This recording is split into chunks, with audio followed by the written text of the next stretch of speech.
Vendredi 26 juillet 2024, mesdames, messieurs, bonjour, bonsoir. Bienvenue dans ce bulletin d'information sur la radio-télévision Fadris.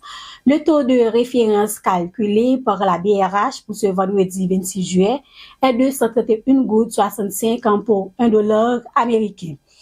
3 membres du Conseil présidentiel de transition CPT sont dans le collimateur de l'unité de lutte contre la corruption ULCC. Smith Augustin, Louis Gérald Gilles et Emmanuel Viertiller sont ces 3 conseillers qui sont impliqués dans un cas de corruption. Selon des informations, ils mettent la pression sur le président du conseil d'administration de la Banque nationale de crédit BNC afin que ce dernier puisse décaisser 100 millions de gouttes en leur faveur. Ces 3 hommes politiques imposent cette demande pour que Raoul Pierre-Louis garde son poste de président du conseil d'administration de la BNC. À travers une circulaire en date de 23 juillet 2024 qui fait suite à l'arrêté du 17 juillet 2024 autour de l'état d'urgence sécuritaire sur les 14 communes du pays, le ministère de la Justice et de la Sécurité, MJSP, annonce la création des cellules anti-gang dans les tribunaux de première instance de Port-au-Prince, Croix-des-Bouquets et Gonaïves. Ces cellules composées d'officiers du parquet, d'agents de la police judiciaire et d'autorités locales sont habilités à effectuer des perquisitions de jour comme de nuit durant l'état d'urgence.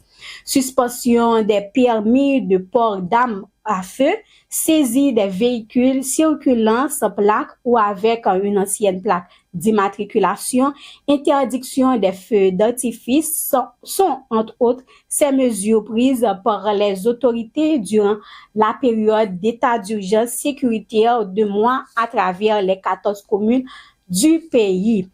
Le Conseil présidentiel de transition a procédé ce jeudi 25 juillet à la villa d'accueil à l'installation des membres de la commission de mise en œuvre de la réforme pénale, le Premier ministre Gary Coney, les conseillers présidentiels, le président du CSPJ, Jean-Joseph Lebrun, le ministre de la Justice, Maître Carlos Hercule, et le doyen du tribunal de première instance de Port-au-Prince ont pris part à cette cérémonie. Jacques Desrosiers est le nom du journaliste choisi par les associations de presse et celles des journalistes pour présenter le secteur de la presse au Conseil électoral provisoire CEP.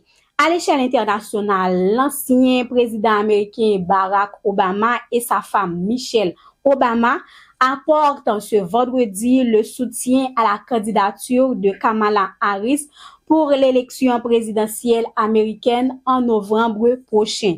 À quelques heures des Jeux olympiques en France, la Société nationale des chemins de fer SNCF a subi dans la nuit du jeudi 25 au vendredi 26 juillet une attaque massive d'ampleur pour paralyser son réseau TGF, perturbant fortement et pour tout le week-end la circulation des trains sur les axes atlantiques nord et est.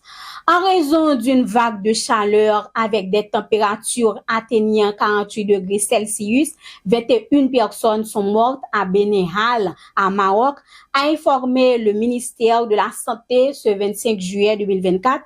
La majorité des victimes étaient des personnes âgées ou souffrant des maladies chroniques.